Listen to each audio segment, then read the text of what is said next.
What's going on, everyone? Welcome to another episode of RobSwitch Reviews.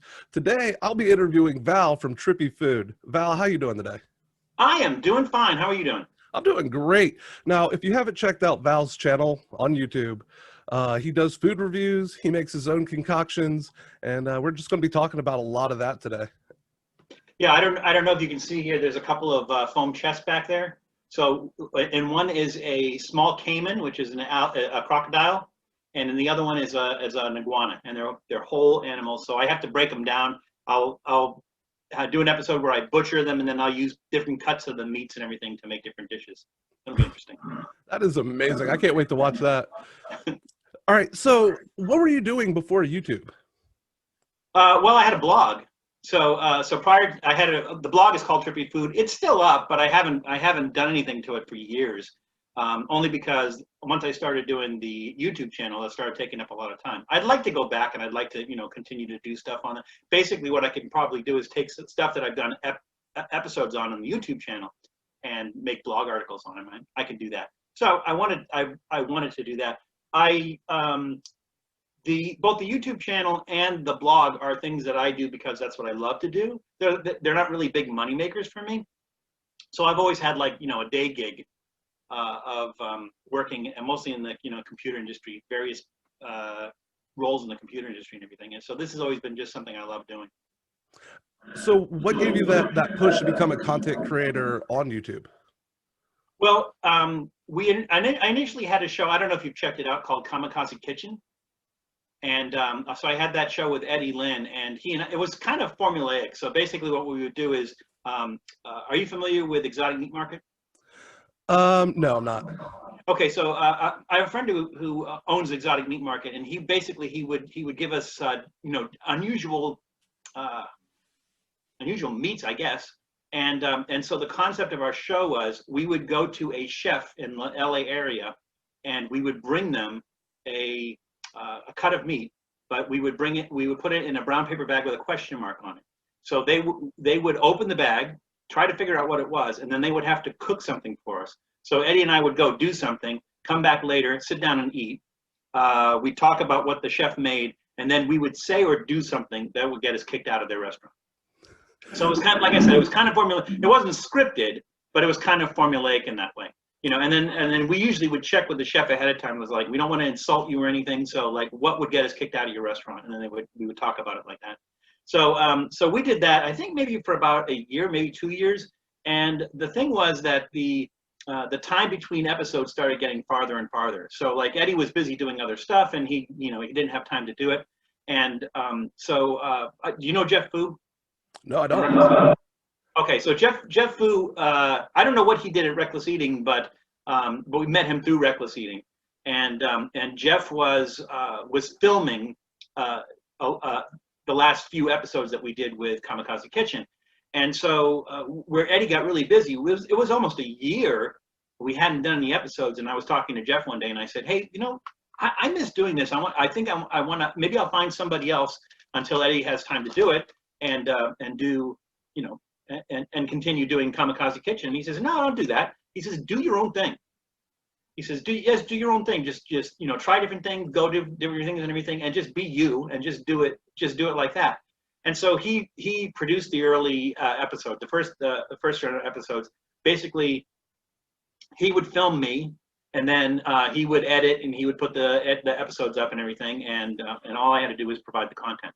So, I thought it was a great idea because I wanted to continue to do that. So, and then it was about, I want to say about maybe 4 years ago that Jeff had a stroke. So he wasn't unable to do any of the production or anything. And so I got stuck having to do all the production myself. So basically I'd set up the cameras, do the audio, do the editing, put the stuff up and everything. And I had to learn how to do all that stuff myself. So the first ones I started doing by myself like that were a little bit sketchy. But eventually it's just like, now I can probably do it in my sleep. But that's how I came to do it. So I'm really providing all the content on there and doing all the editing and all that fun stuff. So, but I love doing it. Now, going back to Kamikaze Kitchen, I got to ask, was it hard finding chefs to cook meat that you would bring in? No, and the reason is because we met a lot of chefs through the blogging thing. So because we worked with a lot of PR companies. The PR companies would say, hey, there's this restaurant here that's opening up. We'd like you to go and cover it. We would go and cover it. And so we would meet the chefs doing that. So it was just a matter of us going to those chefs afterwards and saying, hey, we'd like to do those shows. And plus Eddie knew some high-end chefs and everything. So we actually are you familiar with Roy Choi? No, I don't. No. Roy Choi was the one that started the Kogi truck, which was the first truck here in the LA area that utilized social media.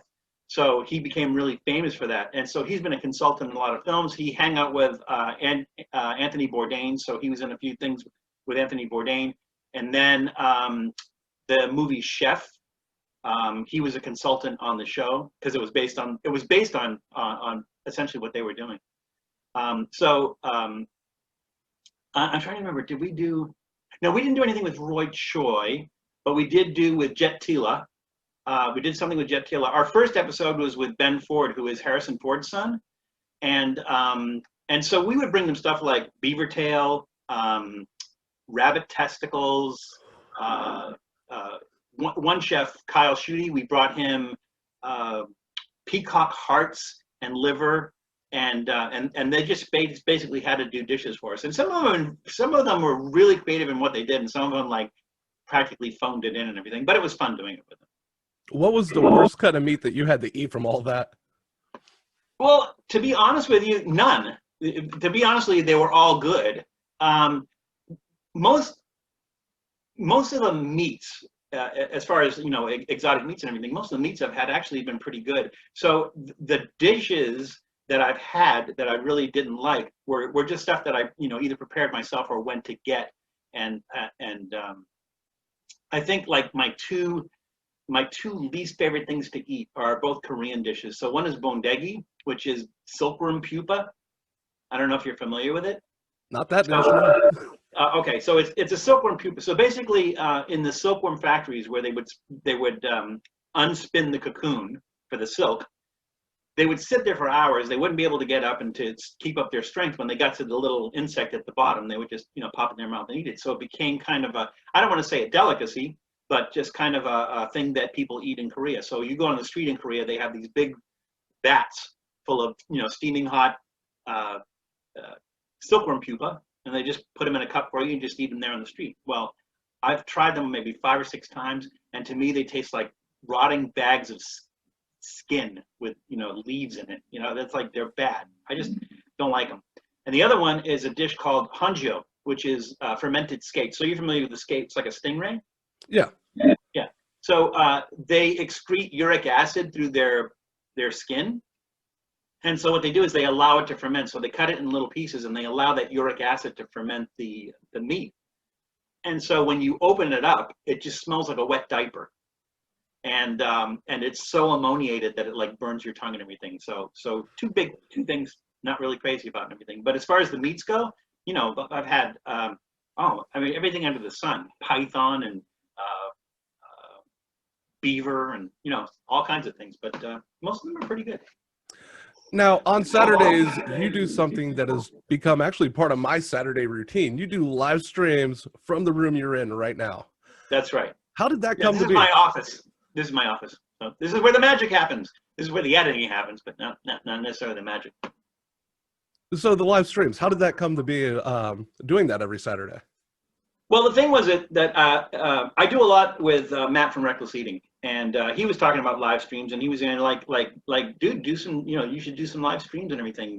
Talk to the people that watch the channel and everything. And I had some time, and so I decided I was going to start doing that. For me, I love it because it allows me to interact with the people who watch the show. I mean, you can do that through comments and everything, but this is kind of a live interaction. The only thing that would be better is if you could do, voice or video, but there's just too many people to do that with. So for me, it's kind of a cool way to be in touch with the people that actually watch the show. And I find that there's regulars. There's people like I don't know if you know Janice. She's from I can't pronounce her last name. She's from Orange County, and she has not missed a live stream. I try to do it at the same time every week. I've had some Europeans on the show. On the live stream. people from Germany, people from Sweden, people from Denmark, from all over the place. And so like I try to move it up earlier in the afternoon. Somebody asked me, why don't you do it during prime time? So, well, I want to get the Europeans in the room, and if I do it later, then it's their middle of the night. So, but yeah, I mean, people seem to enjoy it. I enjoy it. I love the interaction with people and everything. And then it's gotten to a point where things that I would normally do, like for an episode, like I get some snacks and I get like I alternate. 1 week I'll get a beer, the other week I'll do soft drinks. I just try to alternate it like that. And then we just like we chat and we eat and we drink, and it's a lot of fun. I really enjoy it. I do 2 hours. I know a lot of people do a lot more than 2 hours when they stream, but I've kind of asked people and they've said, yeah, I think 2 hours is about their attention span. So that's why we kept it at 2 hours. You have a fantastic show, fantastic community. Going back to Janice, yeah, Janice is actually one of the ones in your chat that says hi to me every time I say hi. Yeah.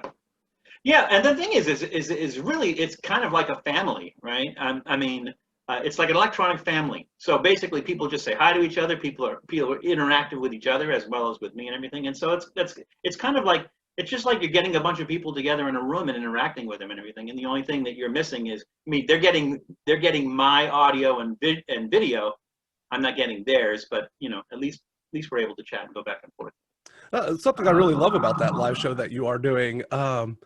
You don't swear a lot, and I have a 4-year-old son, so I can literally sit there, have it on my phone, and not have to worry about it. So thank you. Well, the thing about that's, I try to keep that the same as the channel itself, and it's not like I don't swear.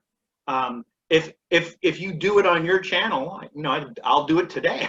I'll drop you an F-bomb right now if you want. Oh, fuck it. Go ahead. But for my channel, I do that only because, like, I've had my grandchildren on the show. I've had my granddaughters in Massachusetts. They've done a couple of episodes with me. My grandson here in the LA area, done a couple of episodes with him and everything. And I want it to be a family-friendly channel. I don't want to focus it on a family. Like I'm not doing stuff for kids, but I want it to be accessible. I want people to be able to sit there with their kids and watch it and not go, go ahead, leave the room. So I try to maintain that. And it like sometimes when I'm filming with Matt from Reckless Eating, like he'll swear or something like that. Like, oh, I'm sorry. I'm like, no, go ahead. I'll beat you out. Just go ahead. Be you. Because I want people to be sincere. I want people to be honest and everything. And, as long as we don't digress into something that's like an unsavory topic or something like that, then it's fine. Now, you do have kids, and your kids are obviously grown. Yes. Well, people say, they say, Val, do you have kids? I say, no, I have adults. I have adults. How have your adults taken to you being a content creator and being in some sort of spotlight? Well, my daughter Julie has actually been on the show, so you can see a lot of the episodes of, like, for instance, I think it was this year we did our St. Patrick's Day episode. We did it at a place called the Irish Cottage in Methuen, Massachusetts, and she did that with me. She's there when I'm doing the stuff with my granddaughters, obviously, but she's also been in some episodes with me as well. So and she's usually on the chat, so you usually see her there, Julie Couture. So you usually see her on the chat. She's usually there on Saturdays. And then my daughter Allie, she also joins sometimes too. I haven't had her in an episode, but I've actually had I've filmed some episodes with her. One time we were in Idaho, in Boise, Idaho, and we went to this place called the West Side Drive-In, because they had something called the ice cream potato. Just basically, it's ice cream, but they make it look like a baked potato, but it's ice cream. And I asked her if she would film for me. So she's holding the camera, and I call her the human tripod because basically you can't tell she's not using a tripod. She holds the camera so steady. So so both of them have been kind of like interactive with me in episodes and stuff like that. I haven't had Allie in an episode yet, but I will. Oh, Allie, you need to be in an episode. Okay, so obviously worldwide we are in a pandemic. Has COVID-19 affected your channel at all? Oh yeah, absolutely. So the thing is, a lot of what I do is either I make something But I do a lot of, if I'm going to do something that a restaurant has and anything, I'll do takeout. But I'm not doing, sit-in stuff anymore. I don't. I was doing fast food stuff in the restaurants themselves, and now I'm doing it in the car. So it's like I don't want to do like carbs, like even though I'm doing some carbs episodes for Reckless Eating. But so that's changed. But also the travel aspect of the show. So the name Trippy Food is basically like people say, well, so do you drop acid and eat stuff? Is that what you do? Is that like, what do you mean Trippy Food? And so basically I just had to get a travel and food and kind of combine the name together. So Trippy is the travel part and the food is the food, but it also, it also means like weird food or unusual food and stuff like that. So it has affected the roadside attraction part of the episodes because a lot of places are closed. You can't go into a lot of places. And so like as soon as things lift, as soon as things get better, there's a whole list of places that I need to go and film some episodes and everything. So it's definitely affected that. The other thing is having people in the episodes. It's also affected that because, you have to be very careful about the people that you have in the episodes. Matt and I have done a lot of stuff together, but the thing is like he's cautious, I'm cautious. Whenever I go out, even though you see me in some of the episodes, I'm not having a mask on. I'm in the car. I had the mask on up until I'm ready to film the episode. Then I take the mask off. So yeah, COVID is definitely. And the thing about COVID that I would say to people who have their own channels and everything, and especially if they're going to restaurants, is definitely keep doing stuff with the restaurants because they need it. A lot of restaurants, like they're closing and they're never going to reopen again. And the thing is like don't be greedy. Don't call them up and go, hey, look, I'd like to do an episode on. I'd like to film an episode on your restaurant or this thing that you serve at your restaurant and everything. I'm not going to pay you for it and everything because I'm going to give you free advertising and everything. It's like that's bullshit. So like right now, if you want to do that with everything, pay for your food, leave them a tip, right? Because the thing is they need your help. It's kind of like I don't know if you saw they had something called National Day of Takeout. I can't remember what they actually called it, but I went to Hop Woo in Los Angeles, which is one of my favorite Chinese restaurants. And the thing I'm like, let me help you guys out. So let me buy, a bunch of your more unusual dishes and everything, and let me help you guys out do that. So my advice to people out there that are filming during times of COVID, especially if you're doing stuff with a restaurant, is don't be asking them to pay you. And don't be expecting them to give you free food. Some of them will. Some, like offer to pay for the food, and if they say no, don't worry about it, you're helping us out. That's fine. but offer to pay for it, something because they're hurting. These restaurants are hurting.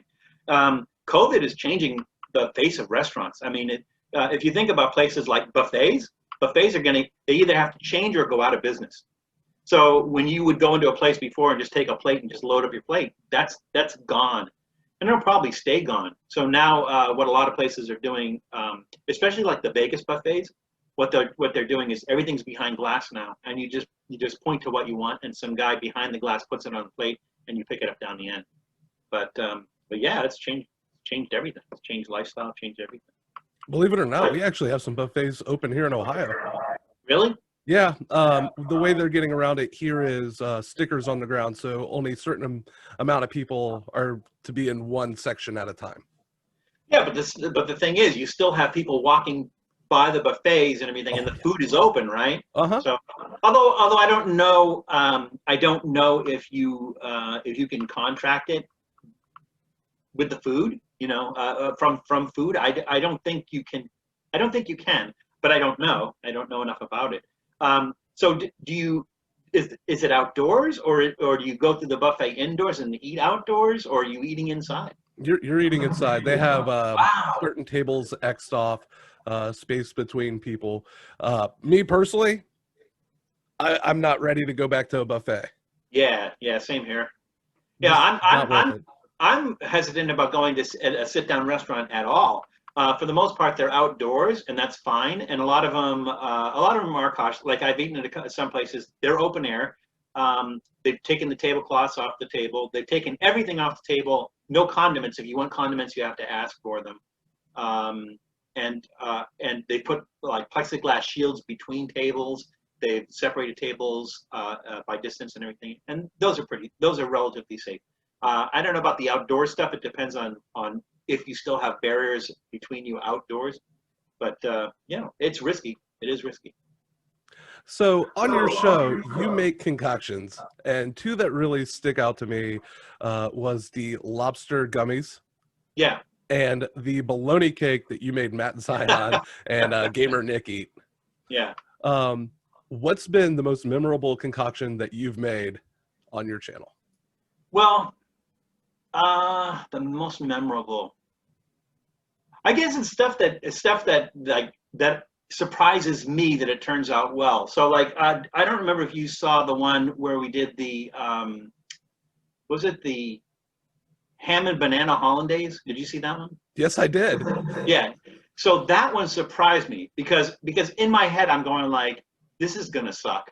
This is absolutely gonna suck. And eating it going like, my God, why is this working? Why does this work? And there's been a few like that. But that one in particular, I was just thinking, because the thing was, people were posting the card from the recipe card as a joke, like going like, oh my God, how horrible, how horrible, how horrible. And every time I see something like that, I go like, I'm making that, you know? I don't know if you saw the squid and whale battle in gelatin. Did you see that one? I didn't, but I'll go back and watch that. Okay, so basically, there were some people that were posting things about. I'm sure you've seen that where like they make for kids. They take a hot dog and they stick raw or uncooked spaghetti in the end of it, and then they cook it, and then it comes out looking like a squid. Right? You've seen that? Oh yeah, yeah. I thought about doing it for my kids. Yeah, and then there's other people, and there's people who do different things in gelatin, right? So hot dogs in gelatin, things like that in gelatin, and everything. And I thought, I'm going to combine the two of those, but I'm going to get a little bit more creative with it. So basically, what I did was I took a large pickle, and I made it into a whale, and then I took like two or three hot dog squids, and then I added some blue food coloring, and I put them in gelatin. And so there's this epic battle between the whale and the squids in this gelatin, and then I proceed to eat it. So that was again one of those things that kind of surprised me that it actually turned out good, because most people wouldn't eat hot dogs in gelatin anyways, but this one's they're squids fighting a whale. So that was fun. I enjoyed it. That's awesome, man. All right, so you've mentioned Matt Zion, you've mentioned Reckless Eating. How did you get onto working with Reckless Eating? Well, the thing was, I think I mentioned to you before that with Kamikaze Kitchen that we were working with Jeff Fu. He was doing some of he was filming some of the other episodes for us, the last episodes for us, and there was an event at the YouTube, not headquarters, I don't know what you would call it, but YouTube here in LA, and so we went. Jeff said, "Oh, you guys should show up. You should meet some of the other YouTubers and everything," and we did. And so Jeff was working with Reckless Eating, so he had Matt and Chris go as well. So I met Matt and Chris from Reckless Eating at that because Jeff was the common denominator between us. And so that's where we met. And then we said, hey, we do a lot of similar things in our channel and everything. We should do some collaborations and everything. And being in the same city, it made it easier to do that. So I think towards the beginning, I was doing Reckless Eating episodes. They weren't doing so much Trippy Food episodes, but then as time went on and everything, I got certainly Matt. I think Chris is in one Trippy Food episode, maybe two, and then Lindsay and Gamer Nick and a lot of other people that show. I've had them on Trippy Food as well. But that's basically how we met. There was an event at YouTube here in LA, and that's where I met.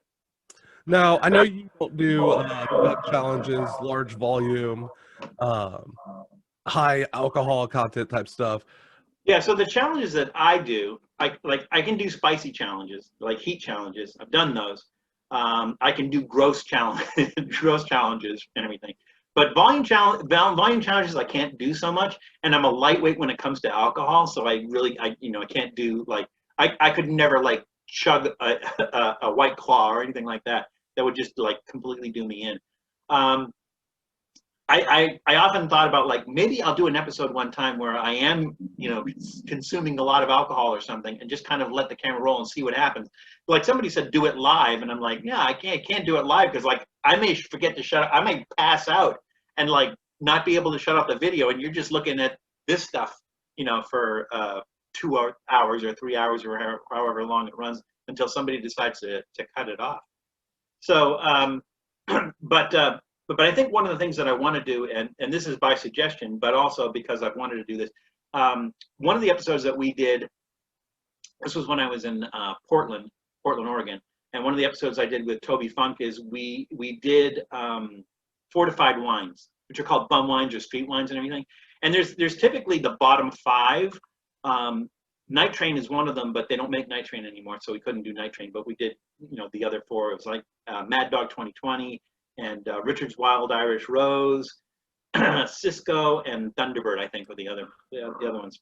Then we did that, but we were just basically sipping them. You know, it wasn't like we were drinking them or anything. But one of the episodes that I want to do is malt liquor. And I certainly want to do like Old English and Schlitz malt liquor, probably Mickey's and a couple of other ones, and do a malt liquor episode. And I'm figuring that I'm probably going to get a little bit trash doing that. So it'll have to be something I do for my own. But then maybe get somebody else like because Matt can at least have the presence of mind, because he won't get as trashed to, like, you know, if I pass out or something, just stop it there. He's a beast when it comes to the chugs.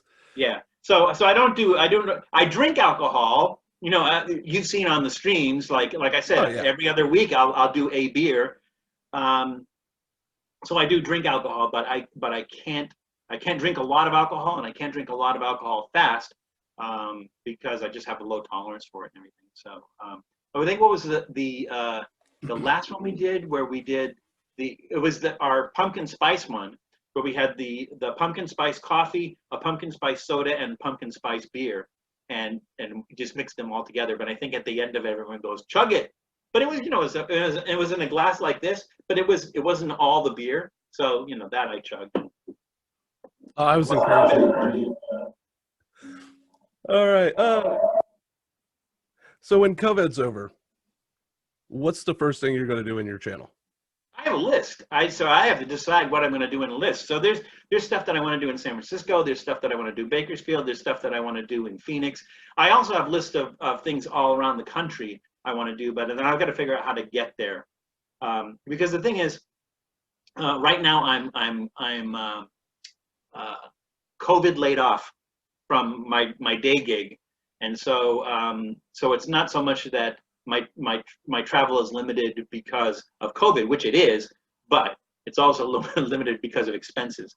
So I'm hoping that hopefully when I get another job, that it won't be something where I won't be able to take vacation time for a while, and or either that, or it will be a travel job, and then I'll do episodes while I'm traveling for work. But yeah, I do have a long list of stuff, and a lot of stuff is just like driving distance. But for me, driving distance is like, I'll drive to Portland, Oregon, which is like 15 hours from here. I don't have any qualms about stuff like that. But it's not a good time to do that. All right, so I have one question left, and after the last question, we got a beer review we got to do. We do. What's your biggest goal for Trippy Food? My biggest goal? I would love to see like Trippy Food become like a show, right? Like to have it picked up by a channel, and it would not be the same format, obviously. It wouldn't be the same as what we're doing. I have some ideas for like how I would like to make it into a show, but it would definitely involve the travel and the unusual food and cooking all together, right? It would be all together. So like maybe one episode would be like traveling to see something, eating something, and cooking something all in one show. But so that's what I would like to see. Other than that, so far I like the way things are going. We're small right now. I think we're just about 4,000 subscribers. So we're pretty small, and we're growing, but we grow really, really, really slowly. So, you know, I'd like to see people, you know, spread, word of mouth and everything. Is like, you got to check out the show, subscribe to the show. I'd like to see it become bigger like that. But I don't know. I've done a couple of what I'll call creative episodes. which involves, I'm going to call it acting on my part. So one was the Labor Day episode we did, and so we had Tiny Val on the episode, and so Tiny Val was talking on the episode, which is basically me, but it involves me, you know, being creative and making Tiny Val talk for the video. And I think the other one was the Spicy Chicken McNuggets episode, where basically I just channeled a bunch of different YouTubers and some other people. Like some of the voices just popped in my head, and I'm like, I don't know where that one came. I sound like Forrest Gump. I don't know where that one came from. But a lot of them are I'll call them homages, but you could say parodies of some YouTubers. And some people pick that out and go, I know who that is. I know who that is. I know who that is. But that was fun doing that as well. So I want to say there's some acting involved on my part, but at the same time, it's an honest review. So I will probably do more of those. I don't want the channel to turn into that though, you know. And I think I've asked people on the stream that the same question is like, would you like to see more of those? You know, would you like to see the channel morph into that, or do you want to, you know? And then people are going, no, just every once in a while as a special, that'd be fun. So Fantastic. Thank you so much for the interview side of this. I do believe we got some drinking to do. We do have some drinking to do, and we have today, our beverage of choice is going to be Corona Familiar. I had to make a makeshift cooler. I kept mine cold. I do. I have I have this little bowl with some ice in it. Oh, nice. So that's what we're doing. All right. So you have the bottle, and I have the can. So yeah, mine's a 24-ounce can. Either way, it's going in a glass. Oh, it's going in a glass. Nothing really special about the can. There's not a whole lot of art on it. Well, the bottle's about the same thing. I mean, let's clean that off a little bit. Corona Familiar La Cerveza Más Fina. Very fine beer. Hecho in Mexico, made in Mexico. Imported beer, made in Mexico. It says made in Mexico several times. So the thing about this, my understanding about this, is that it's supposed to taste more like American beer. Huh. Is what I'm told. And I don't know what that, like, that's not necessarily a good thing. If it's trying to taste like an American craft beer, big thumbs up on that. But if it's trying to taste like an American beer like Budweiser or Schlitz or Miller or something like that, maybe not so much. The thing about Corona is, like, I've never liked the regular Corona, just the plain Corona. My attitude is anything that you have to serve chilled and you have to stick a lime or something in it to improve the taste, probably not worth drinking. But this looked interesting, and I think this was your suggestion, and I agree that it looked interesting. So I'm looking forward to it. Well, I didn't want to get you to get a Four Loko. I was gonna be nice. Well, I did. I think I did a Reckless Eating episode where Matt said, like, people tasting Four Loko for the first time, because I'd never had it before that. And I think we just, like, I had like it in a shot glass or something like that, a Four Loko and everything. I wasn't crazy about Four Loko. So my alcohol of choice, actually, what I enjoy drinking, is tequila. Nice. And like, people tell me, like, oh, I hate tequila, and I'm like, let me guess, you drank Jose Cuervo and you got drunk. I'm like, yeah. I'm like, that's why you don't like tequila. Get a fine tequila, a nice tequila. You can put that in like a water glass and sip on that, and you should be able to sip a nice glass of tequila. So that's what I like. That's my drink of choice. Also in Colombia, they have a drink called aguardiente, and aguardiente, I think it translates to firewater. So if you're in Colombia and you're with a group of people and somebody brings out a bottle of aguardiente, you drink, because it's a social drink, and nobody goes, oh no, thank you, right? Because it's like rude to say no, thank you. So you drink it in shot glasses. Everybody's drinking it, and it's an anise flavored white rum. You know, so it almost tastes like candy. Some of it's like really, really sweet, but there's one company called Antioqueño, and they make it with less sugar, and that one, it tastes really nice. But it's a social drink, and there have been instances in Colombia where, because it's a social drink and they're pouring another round, they're pouring another round. There have been instances in Colombia where I've had to ask people, so what happened? So what happened at the end of that? Because you get You get pretty lit pretty fast on that. Oh, I could imagine. Yeah. All right, so let's get these things cracked open. All right. I have Ariel here, as you'll probably recognize from the stream. I call her Ariel because she's a mermaid, but it's this mermaid bottle opener that my wife gave me as an anniversary gift one year. I think she's made of iron. It looks pretty solid. Yeah. Yeah, it is pretty solid. All right, whiff. It smells like beer. Beer, yeah. Yeah. It doesn't actually smell too far off of regular Corona. Well, there's almost a. Are you getting like a spicy smell from that? Like a little bit of a spicy smell? Not really. There's almost like a spicy smell in there. It could be a hops. Could be hops. Yeah. All right. So let's get this in a glass. My daughter Julie used to work as a bartender, so it's always funny when she's on the stream and she always judges my pour.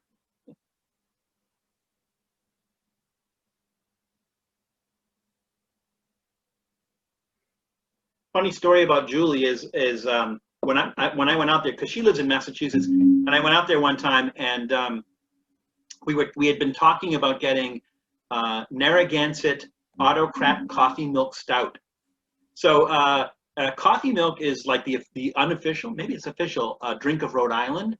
It's basically a coffee syrup that you mix with milk, and so Narragansett came out with a beer that a stout that had this coffee milk syrup in it, and so I told her, oh, let's get some. So I got out there, and she said, oh, I didn't get it, but I'm sure we'll be able to find it. We had to drive to Rhode Island to a friend of hers who just happened to have like the two of them in his refrigerator and couldn't find him anywhere else. So that's always you always hear Julie say, Dad, don't tell the story. Don't tell the story. And now it's going to be all over the internet. Yeah. Well, we did that. We did it on the stream one time too. So it's a nice looking beer. Looks just like an American Pilsner. You got more of a head than I do. I poured it down the side of the glass. Oh yeah, well I did too, but maybe the head dissipated.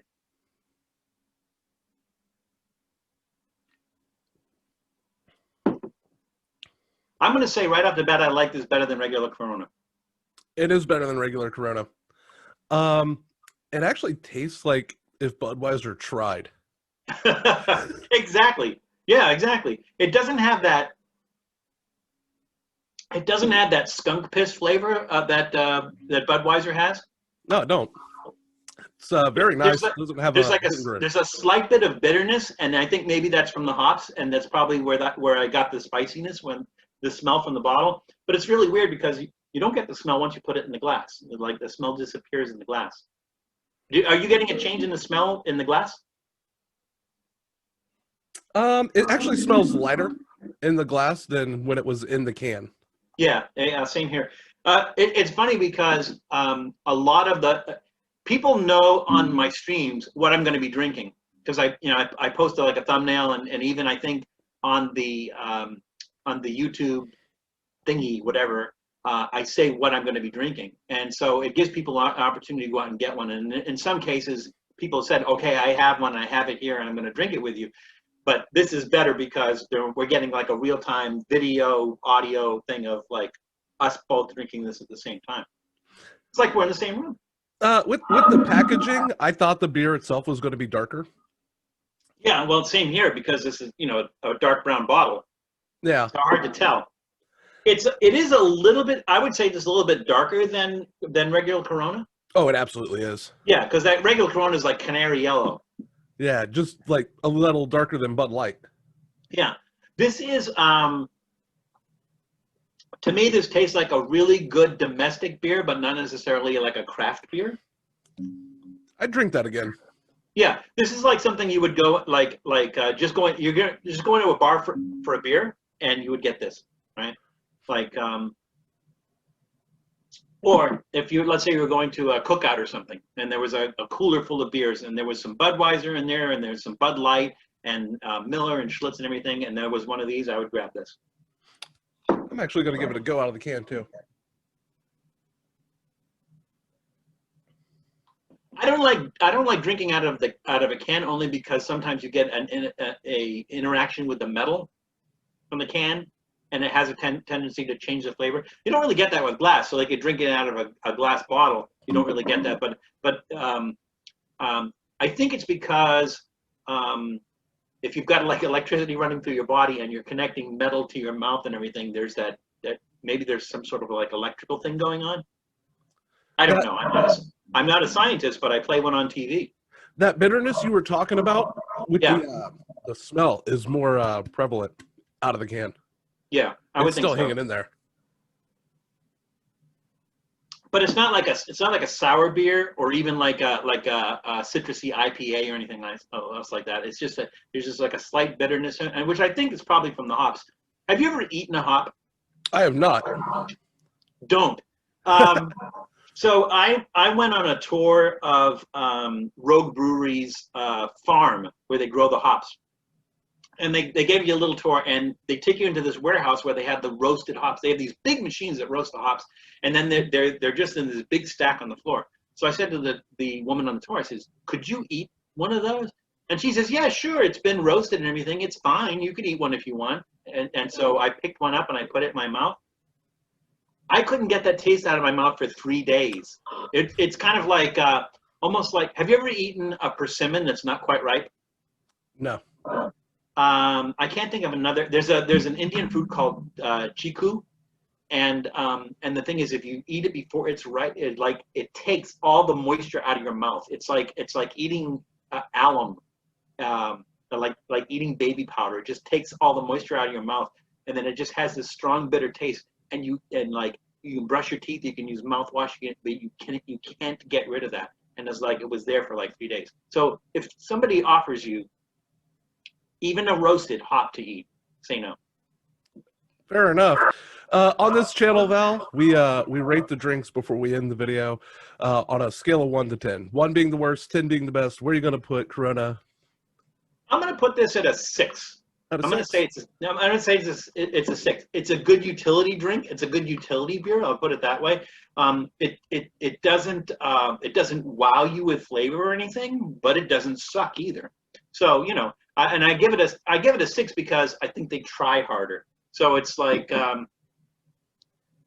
they call it like an American lager, but I think they do a better job than some of the actual American lagers. So yeah, I'm gonna give it a 6. I think I'm gonna place them in a 6 as well. Definitely a beer I would pick back up. Perfect for picnic with the family, grilling out. It's a solid beer. What is the APV on that? That is a good question. I would have to guess 4.8. I was going to say 4.2. Okay, that's not bad. That's not too bad. I do some of the things on the show. Like it was Lagunitas, and I'm trying to remember which one it was. I think it was one that I cut like a coffee porter or something like that. And it was a bottle. Maybe it's a little bit bigger than this one. And I was drinking it because I kind of joke around on the stream and I say Saturday is Trippy Food beer night, but even when I wasn't doing the stream, Saturday is my beer night. So I'm the kind of guy who I'll drink beer once a week on a Saturday. I go to a store where they have all different kinds of beer and I go, that looks interesting. That's going to be my Saturday night beer. So I'm drinking this Lagunitas beer and I'm getting so lightheaded and everything. And I'm like, why? And it was like 14%. This beer was like 14%. It's crazy. And how many did you put down at that point? No, I can only drink one. Oh, okay. I'm like, if it was a period over an hour, like I'm a sipper, so I'll drink this. This will take me like maybe an hour to drink this and everything. It's like if it was reckless eating, we'd be just like, ooh. Yeah. Can we get a straw so we can chug it? I don't know. What would that be like to chug it through a straw? I don't know. I'll hit Matt up. Well, I think there's some physics. There's some physics in effect when you use a straw. Something about the air, like it gets more air in it, or you're putting air in it because you're breathing it. I don't know, but there's some things that change physically because you're drinking through a straw as opposed to drinking it, right out of the glass. I don't know what that is though. It's rough Maybe stuff. because you're expending effort to drink it. Well, I did a collaboration with Matt where we did the Bud Light lemonade. How was that? Oh, it hurt. Now you've done the clamato, right? Yep. Yep. I think you just recently did that, right? Yes, sir. Yeah. That's been around for a while. I think people look at that like weird, but that's been around for a while. And then there's the like the michelada. Have you done the michelada? I haven't seen Michelada. So michelada is it's a beer that has chili. I'm not sure what else they put in it, but I know they put chili and stuff in it. So it's a Mexican thing. I don't know if you've had that, but I think Budweiser was making a michelada for a while, and then they were doing a michelada that had the clamato in it. So I was like, wow, that's really crazy. You know, michelada it can turn into like the beer equivalent of a Bloody Mary, where you start to have all these vegetables and stuff in it. Crazy. Oh, it was a wicked little drink there. I don't think I'd never drink that one again. Nope. Solid pass. Yeah, the thing is there's some flavors in there that you don't expect while you're drinking a beer, and if you're not ready for that, it can be offensive. Oh, absolutely. I'm going to go ahead and wrap up the video. So make sure you guys follow Val at Trippy Foods on YouTube, on Twitter. All the links and descriptions will be below. So Val, thank you so much for spending your time with me today. You guys, we'll catch you next time. As always, I'm RobSwitch.